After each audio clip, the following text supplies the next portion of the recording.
Yo, what's up guys, it's Talon, and today we're going to be talking over one of my jungle gameplays. So if you watched my video yesterday, we reviewed one of Corrupt's gameplays, or two of his gameplays rather, and I feel like I learned a lot from that, and I kind of tried implementing some of that into my game, and so I wanted to talk about some of the things that we did in this game to have a really smooth early game, and then also what kind of led to a bit of the later game not going as well, and then how we still managed to come back despite some bad things happening in the later parts of the game. So going in right to the early game, starting blue side here, generally I like pathing towards my duo lane here because Shen's not really a champ you're going to play super heavily around, so it just makes sense to me to, path away from him, path towards my people who are stronger, and so we do the very simple thing. So again, as we were talking about with Corrupt's gameplay, when we watched it, and just in general as a jungler, what are you usually going to want to do? Usually you're going to want to 6 camp into then look for either a gank or a scuttle. So in this case, I want to talk about why I look for Scuttle before the gank here, because this is an important time, is deciding, do I want Scuttle or do I want gank? And so if we look at this lane here, we see the lane, or the wave is pushing, the enemy are relatively high health, and Nami and Xayah both have forms of self-peel with the Nami bubble and the Xayah root, and they both have flashes. I've been paying attention to the lane, I haven't seen flash, I haven't seen anything like that, so I know they have their spells up. So let's say we were in a situation where the wave was reversed, and my Xayah Nami were, where my quirky Seraphine are, right? Like, they're reversed, and so I had 2 laners who were kind of getting pushed under. The wave was pushing. I would go for the gank right away because I can help my laners out earlier, get them, in a better spot, and I can kind of alleviate that pressure. And because the enemy are pushed up, if again it was the quirky Seraphine, like they're more pushed up. But in this case, they're pushed so far back, it's going to be pretty hard to do much. So for me, I immediately prioritize going for the Scuttle because I know with a pushing wave, since my teammates have prio, they're probably going to get prio on this next wave, which again, if we look on our map right now, we see that our next wave is nearly at our tier 3 turret, or tier 1 turret. I don't know if this is called tier 1, tier 3, but the front turret. And so we see their front turret is going to have a wave there too. So I know I have this brief time to get this Scuttle and then create a dive opportunity on level 5, where obviously my champ is a lot stronger. And then here, again, we're just kind of waiting to see if we see jungle. We see their jungle mid now, so we know their jungle's not on us. We probably knew he was already not there as well, just because of the fact that he wasn't on that Scuttle, so he'd most likely be on the other side. So I knew I had a window where I could create this dive opportunity, and that's exactly what we did. So again, paying attention to those lanes early, and then the gank works out, we make sure to take a plate out of it as well. Always important to get that additional gold out of your ganks, whether it's a plate, whether it's waves, depending on what point in the game you're at, that type of thing. But here, again, the awareness, doing our typical 6 camp clear, then after the 6 camp, we're paying attention to lane. Lane wasn't in a gankable state because the wave was pushing back and the enemy were good at peeling, so we needed that ultimate to make the gank successful. So we get the Scuttle, we get the ult, and we get the kill off. Then the next thing here, again, I'm paying pretty close attention now to the mid wave, and you see out here, I get off of my Gromp to go try to cover this dive because it was very likely that Mbessa was going to dive my Acel. So most of the time, again, as we were kind of speaking about, I used to just be like, nah, I'm gonna get my camp and then we'll worry about it after. But here I was like, no, I think I can actually counter gank this if they go further. Now in this case, they don't go further, and then I clutch up the smite onto my Gromp, so I still got the Gromp, barely, but yeah, we still get it. So you can see I'm just, again, paying a little more attention to lanes than I normally do. I'm still even trying to see, is that Orianna at all gankable? And then here what we see next is really important. So we see a pushing wave with our Shen and Yone both pretty low HP. Shen has good gank setup, and Yone doesn't have insane escape. He has decent escape, if he gets his Q3. Or obviously if he has flash, but we can see he's in a position where he's totally gankable, and there's a wave coming within about 10 seconds. As we can again look at our map, it's already past our tier 2 turret, it's going close to our front turret, so we know that their wave is going to do the same thing, and that means that there's going to be a gankable state in 10 to 15 seconds, very, very likely. So instead of going to my blue buff right away, I'm going to take advantage of this 10 to 15 second window to possibly get a gank off, and then luckily they keep fighting. We see Yone uses his Q2 forward, which is my signal to definitely go in. We get the flash, the Q, the smite, and we kill them. So again, just a brief kind of time period that we had, we take advantage of that. And then what do I do now? I know that Mbessa was opposite side of me, right? She started on her red, or on her blue, I started on my blue because I knew we ended opposite side. And so since my blue side was, up, I was on my blue side, I'm expecting Mbessa to be on her blue side. And because of that, I want to take as much advantage of this 10-second window where Yone is dead as possible, and I want to push the turret. I also push turrets very quickly, and my Shen has demolished. So in this case, we get 4 turret plates, and we see Mbessa is bottom side, so we know we're completely safe. Again, what would old Talon probably normally do? I'd probably be farming my red side now at this point already, because I'd be focused purely on farm, purely on gold. But what happens instead is we're able to get our entire Serpent's Fang and our entire plated steel caps all before first dragon, because of the fact that we prioritize those turret plates, we prioritize those extra ganks, all those types of things. And then in this unique situation, we saw that Shen actually ults bot. And so instead, like, again, normally 95% of times I would have just gone to my bottom side camps here. But in this specific game, Shen ults bot. I don't want Yone stacking a big wave and getting a bunch of plates. You can see, like, he's going to get like 2 plates here. Because of that wave, right? So I go and I deny him anything. So I'm just getting the wave. I know I'm obviously taking gold for my teammate, but like he just got a double kill bot lane. He's already pretty strong, and this wave was nearly dead already. Like half of his was gonna die to the turret, so I just take it. I deny the plates. I do nearly die, which is a little unfortunate, but either way, the Yone is half health now. The Yone has pretty much nothing, and Shen gets complete control of that wave. And then I get pretty much all my items, right? I get Serpent's Fang, I get steel caps. I'm very, very strong.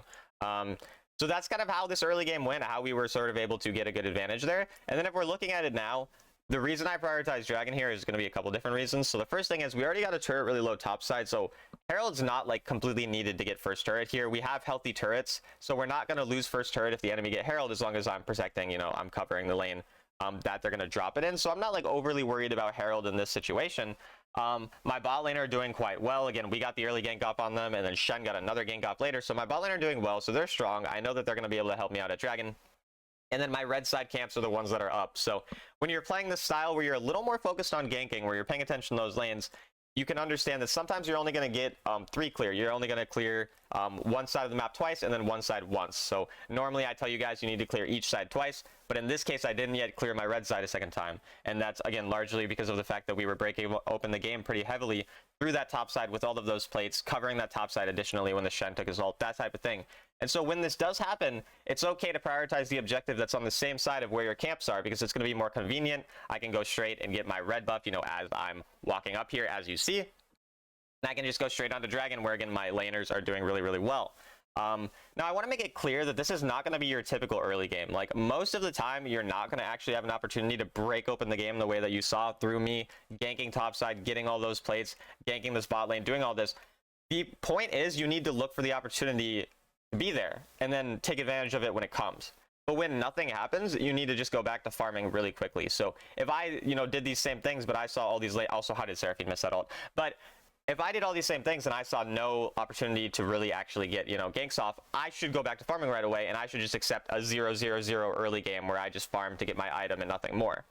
But when the opportunity presents itself, I'm going to take advantage of it. And that's really kind of the main difference I'm trying to get into my gameplays now.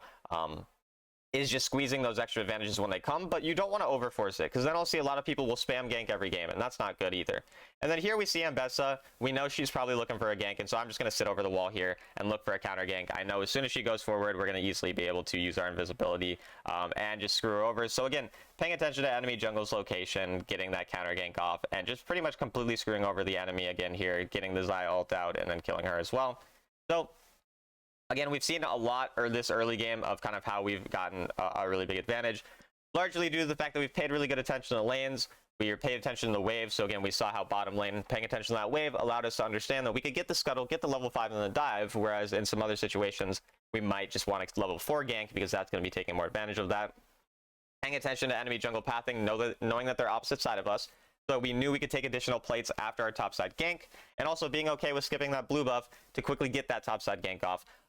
That ended up resulting in the kill on the Yone, because we knew the risk reward was pretty good. The gank doesn't work out. Oh well, it doesn't work out. I go back, get my blue buff 10 seconds later. Not a big deal. The gank works out. I get 4 turret plates. I get a kill, and I pretty much completely accelerate the game. Where here you can see we're already 6,500 gold, which is, again, over 900 gold a minute. Early game, very, very good. For any champion. Wukong is really good when he's snowballing in this type of way.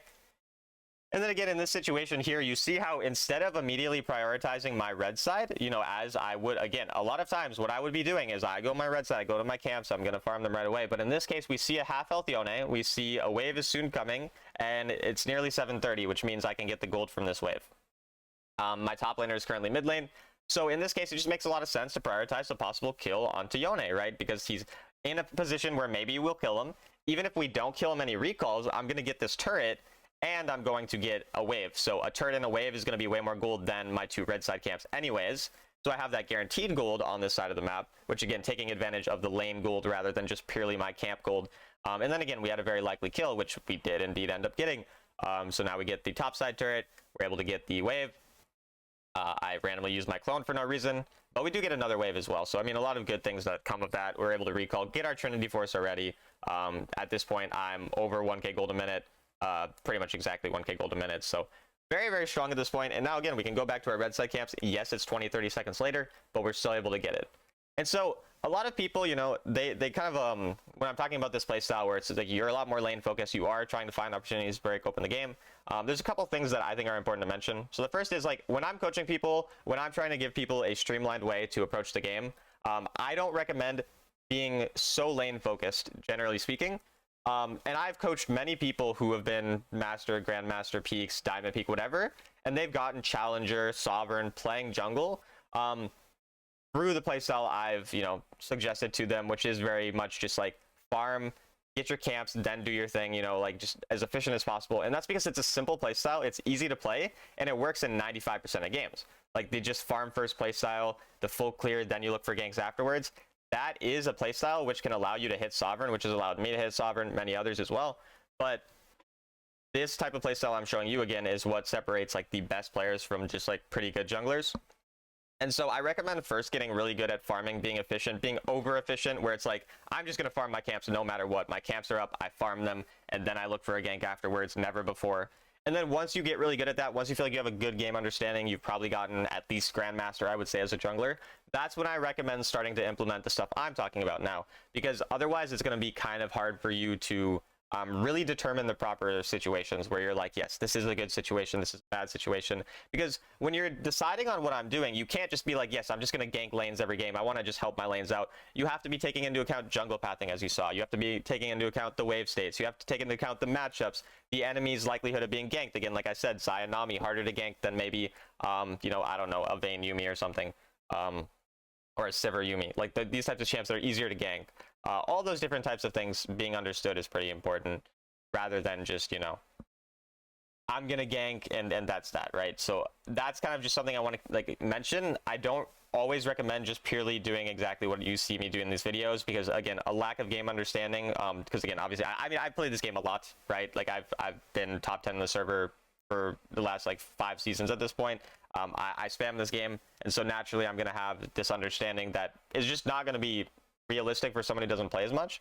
So that's again why I recommend initially doing what I said, and then you go on to adding this part to your jungle gameplay a little later. If you've played jungle for years, you feel like you already understand most of it, then I recommend this being kind of like the next thing that you really try to implement really well.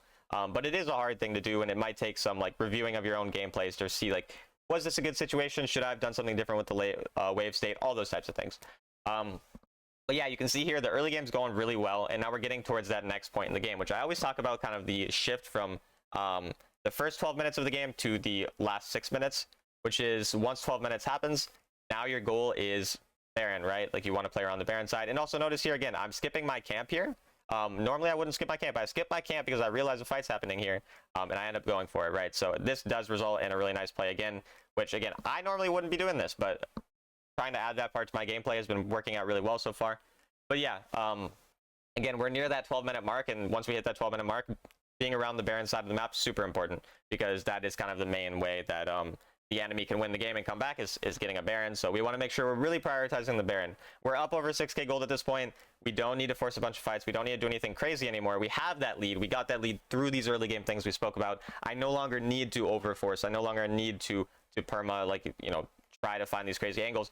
I can just play consistently. I can just let the game naturally progress, and we should be able to win if everything goes according to plan. Here, I go and prioritize, I think, the top wave after we get these camps. And this is going to be where the throw happens. And so we're going to talk about this because I do think it's a really important thing to talk about. So here, I prioritize top lane wave over going mid and grouping with my team right away.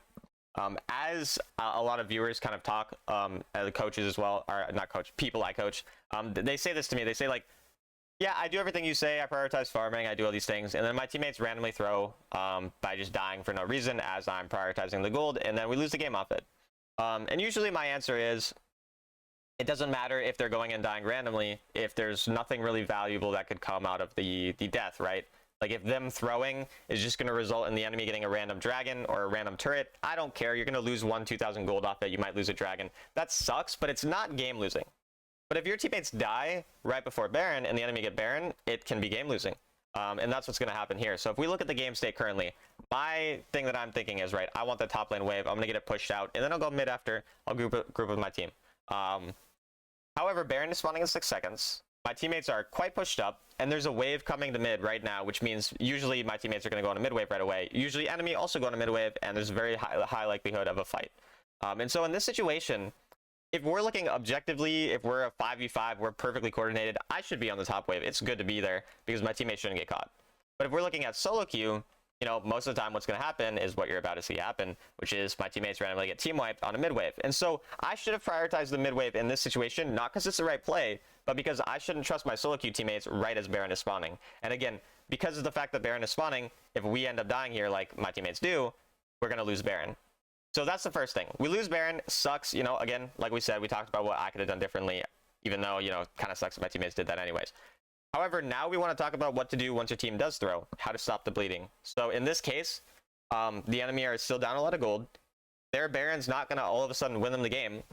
It's probably going to make the gold pretty close to even, but the only way it's going to win them the game instantly is if they get inhibs, they get way too many turrets out of it, whatever. And so what we end up realizing we have to do, instead of going in, again, a lot of people I see, their teammates die, they're going to go try to steal this, and they're going to be like, I hope I steal it. But realistically, I'm going to get zoned, I'm probably going to die, I maybe have a 10% chance of stealing that Baron. So let's say that the game was going to be over if they got Baron, like we were already down like 5k gold, I'd go and try to steal the Baron, because what do I have to lose? But in this case, we're up enough, I'm strong, it's fine. And so what I do is I prioritize the mid wave, make sure I get that pushed. I'm looking for the mid turret, but it gets covered by Ori, so then I go bot with my Shen. Shout out to Shen, by the way, for covering. Very good by him for pushing out that lane. And so now we have multiple lanes pushed out. It takes the enemy a bit longer to actually get anything out of their Baron. And then this Ambessa, being a prick, kind of chases me down. So I don't like her for that. That was pretty mean of her.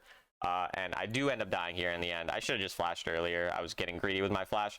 And that's something I definitely do a little too much, is I'm kind of greedy with flash. And so not a great decision by me for sure, but not the end of the world, because we did get the lanes pushed out a little bit so the enemy don't get quite as much out of their Baron. But I mean, now we're only up 1k gold, whereas again, we were up like 5-6k before that Baron.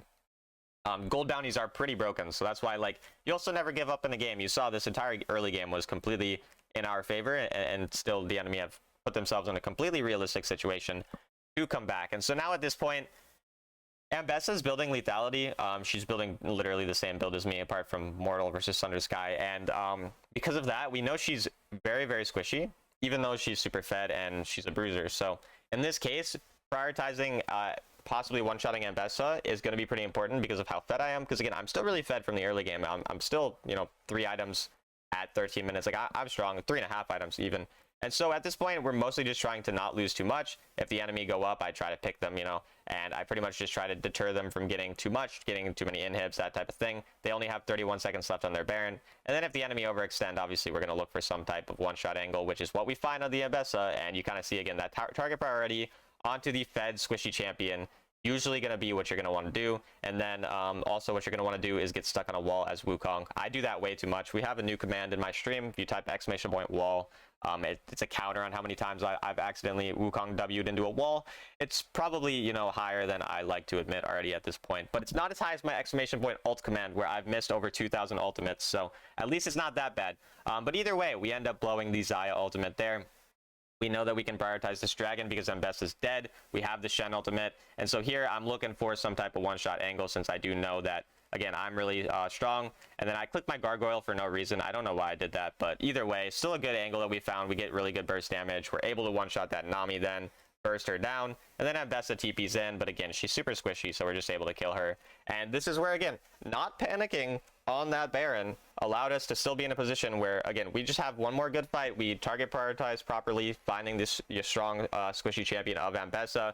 Let's say the Ambessa was building tankier, maybe I'd prioritize, you know, some Zaya, something else, right? That type of thing. And we're able to get the soul off it. So now we are still in a good spot. Our early game, you know, strength that we had ended up allowing us to still get that soul, because again, we were strong at the first dragon, so we got first dragon. We're strong at the second drag. We got second drag. Yes, we did throw after, but because we made, you know, those plays to come back, we're still up 2,000 gold and a soul. So we're perfectly happy with this situation here. And then again, we have this same cycle where now the Baron's coming back up, as we spoke about at the 12-minute mark. The second Baron's just as important, where we want to make sure that we're hovering around here, making sure our teammates don't throw. This is more important than getting a bit more farm. So that's really what I'm doing here. I'm looking for a possible pick. You see me going over the wall. I did manage to go over the wall that time. Shout out to me for that. And we're just looking for any type of one-shot angle with our invisibility. So here you can see, I think we're going to find it in a second. And we blow the Zaya ultimate. So like just a random cooldown that we blow. We get our 1 HP. Really good for us, gives us complete control over the Baron area. And now I can possibly look for a pick. You see how I prioritize the mid wave first, because getting that control over the mid wave, it makes the enemy show themselves on mid wave. It gets them pushed back further. It gives us access to do pretty much whatever we want. And then because our teammate's dead and our Seraphine's kind of, you know, far back, Shen's not here, we might as well just go farm our blue buff. Getting those buffs in the late game is still going to be important. And then after that, again, we're looking for this Mbessa, who is overextending once again. And we do just one-shot her. Again, like my burst damage pretty insane at this point. And so because we obviously killed their jungler, we do know that we can do the Baron. However, you're going to see I am going to try to zone off Orianna. Orianna is really, really good at stealing objectives, so I don't want to just straight up burger flip this. I would way rather look to try to, you know, kill the Orianna. And so you see, I end up going and just zoning her, and then I just flash over the wall. Like, the reason I'm okay with using my flash in this situation is just because, like, it's Baron. Like, I can use a flash for Baron. It feels weird to flash over a wall for Baron. Like, most people wouldn't think that's good. But in that case, I knew Orianna could flip it. I need to deter her from going. And then as my team's hitting it, because they're going to be idiots and keep hitting it, I need to flash over the wall as soon as it's low enough for me to smite it before Orianna can get there. So I kind of did two jobs at once. I'm the jungler smiting, and I'm also the tank zoning, right? And sometimes you just have to do everything. In solo queue, that's going to be relatively common. And then here we want to push out the bottom lane wave because of the fact that we have Baron, and we also want to prioritize the Elder, because Elder is spawning in 30 seconds. Normally the sequence you want to follow, you want to use Elder to get Baron, but in this case, obviously Elder wasn't up yet, so we had to use Baron to get the Elder this time. And it is hard to kind of end the game into a champion like Orianna. Her wave clear is really good. And so we have to end in a pretty like sequential manner where we're going for these objectives. We're really focused on that rather than just like, yeah, we just push because we're stronger and we end. Like, that's just not going to work. So we're kind of, again, prioritizing this objective. Seraphine does manage to land a nice ultimate there. And again, we're just trying to zone the enemy off.